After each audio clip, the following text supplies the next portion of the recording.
Welcome to my YouTube channel, Maria Makes. I am Maria. Nice to meet you. This is episode 10 of my podcast, Crocheting Through Medical History. And now you can hear me on YouTube and you can see me.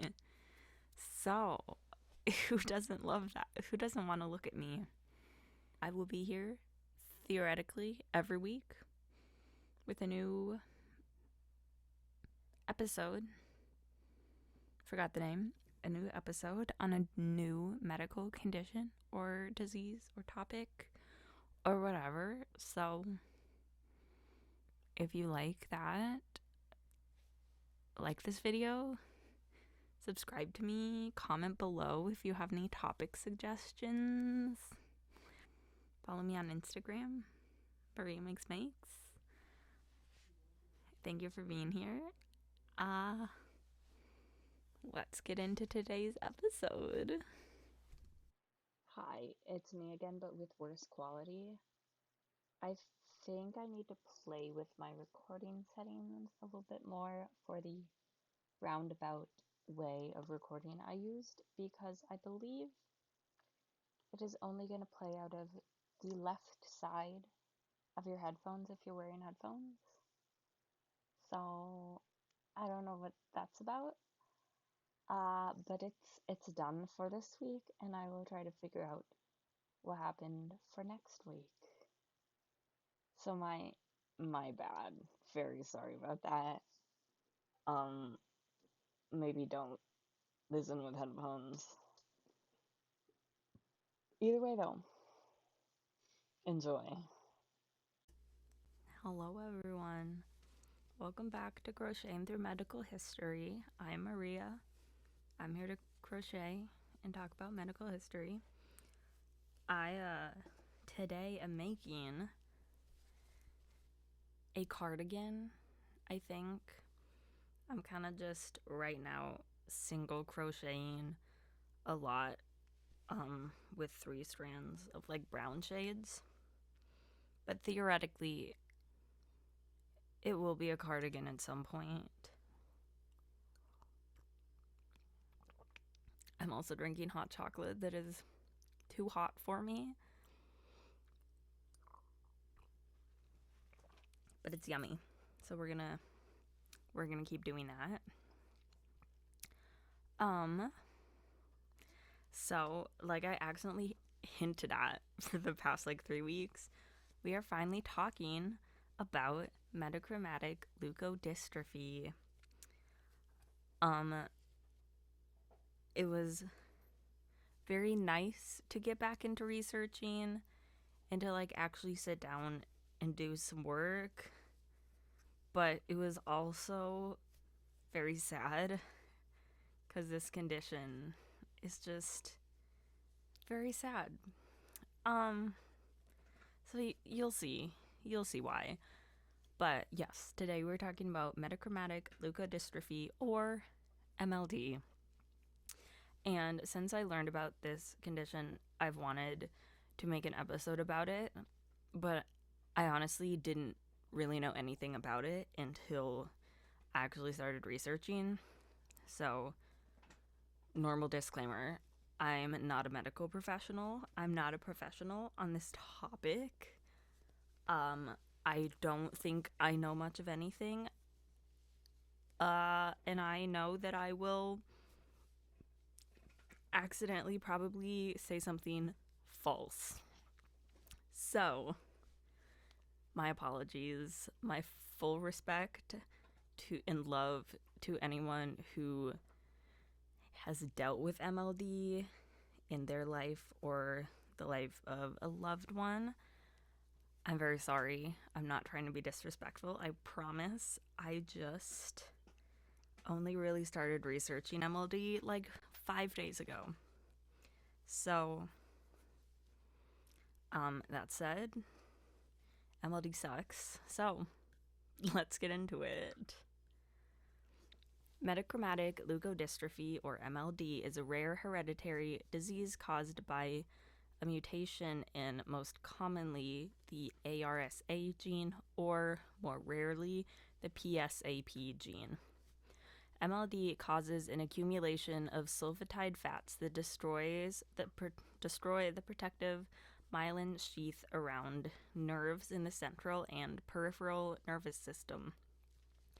This disease affects motor and intellectual functions and can cause seizures, difficulty walking and talking, and behavioral or personality changes.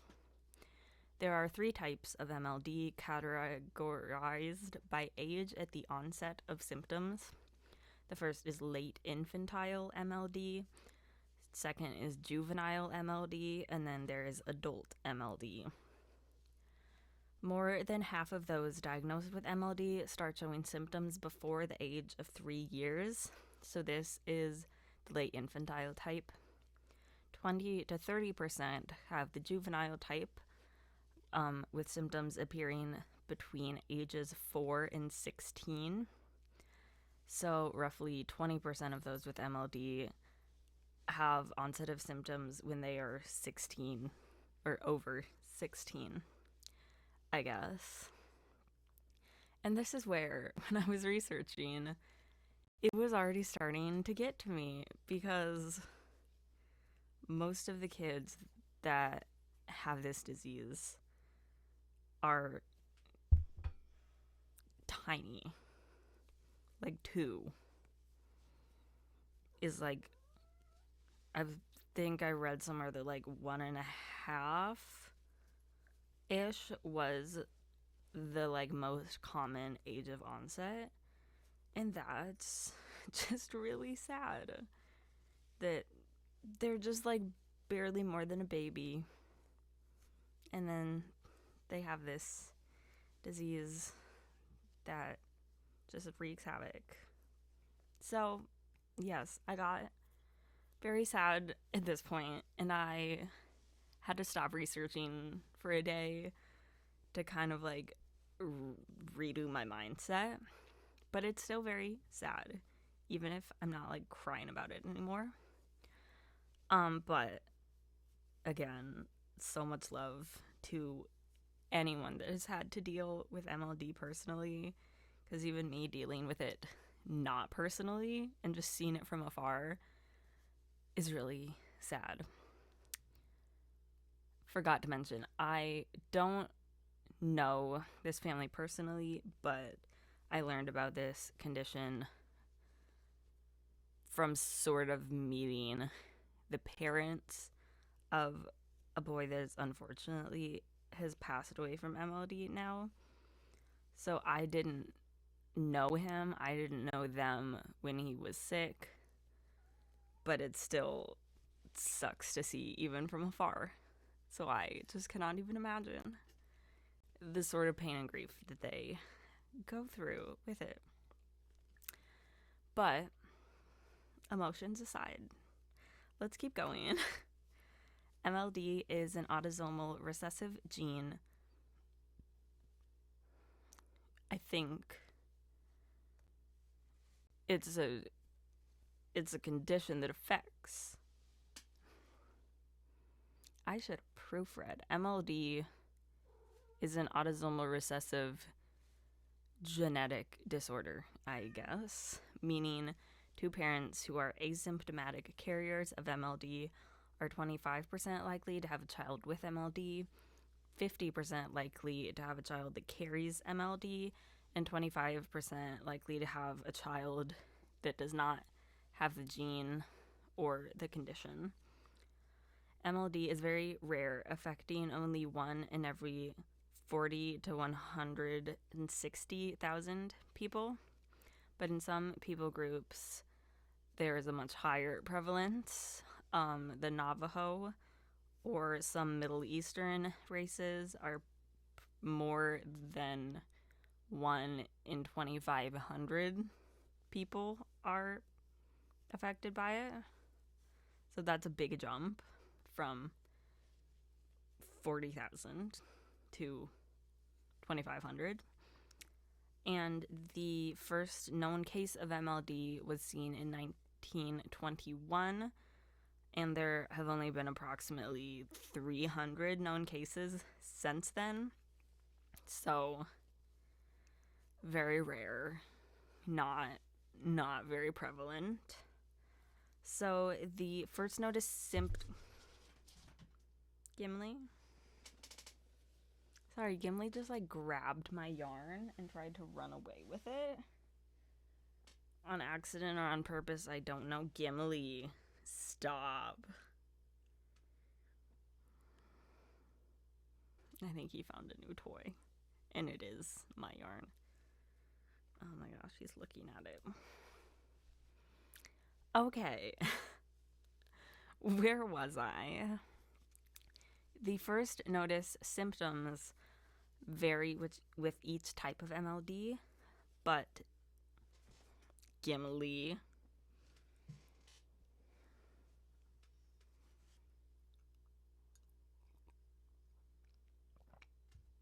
Try 3.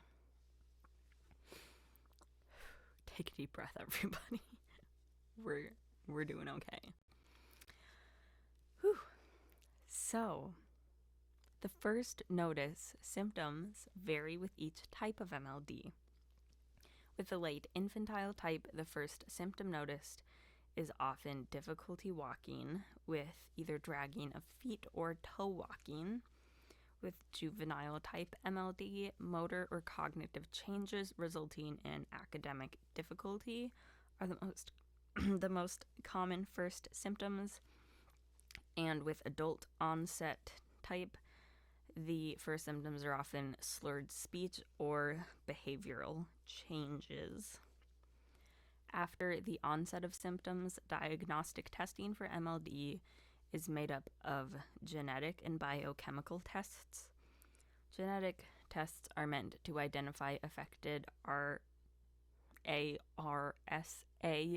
and PSAP genes, while biochemical tests identify chemical changes such as sulfatase enzyme activity and sulfatide excretion in the urine. Confirmative MLD testing is generally a brain MRI visualizing the presence or absence of myelin sheaths around the nerves, though this brain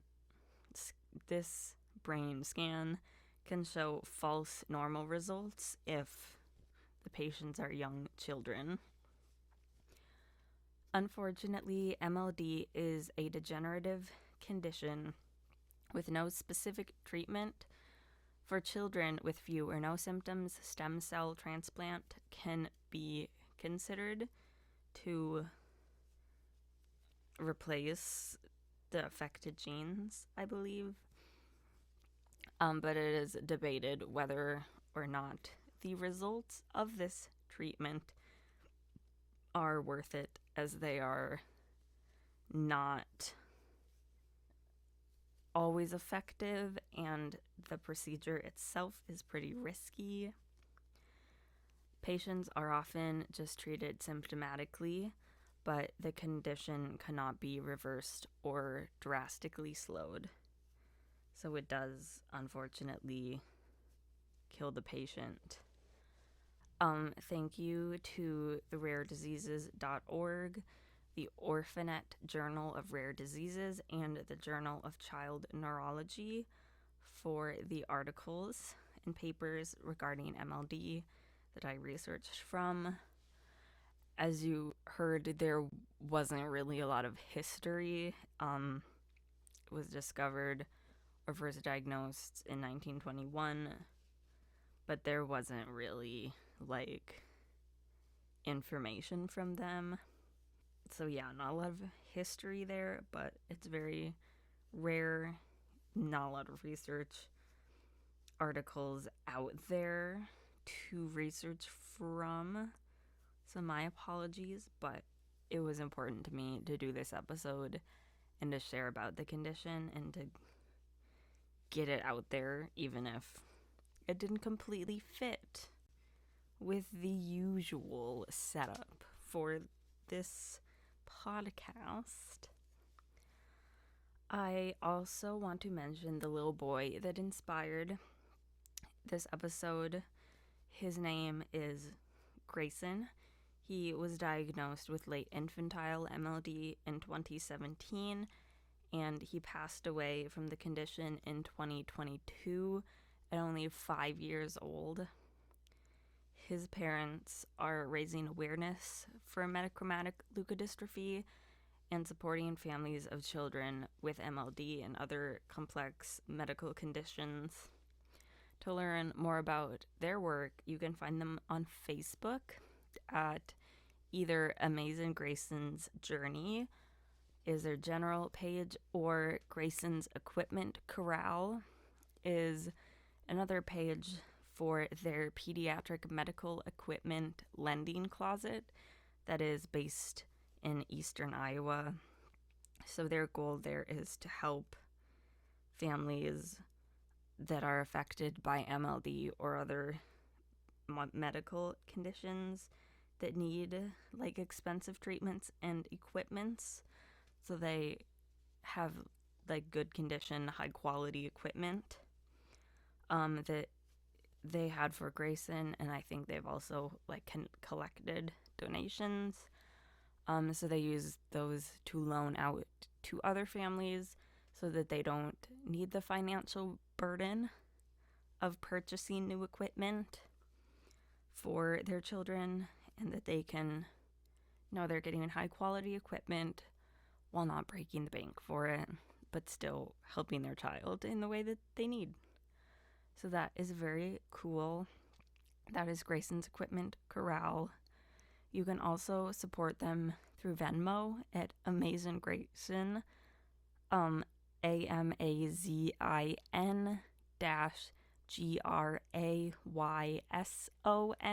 Amazing Grayson. I also had the honor of connecting with Grayson's mom, and I asked her a bit about MLD. Big thank you to Kristen. It was very kind of you to talk to me, and I really appreciate it. And she said, MLD will rob your child's life and steal your dreams. It takes away the privilege of using their beautiful names in normal conversations and will leave you wondering who they'd be today instead of knowing. Kristen Schminke, mom to Grayson Hunt Schminke, forever 5. Kristen also mentioned the organizations MLD Foundation and Cure MLD. If you want to support the cure of MLD, or if you just want to learn more about it, you can check out those two online. Yeah, sorry, this episode is kind of a bummer.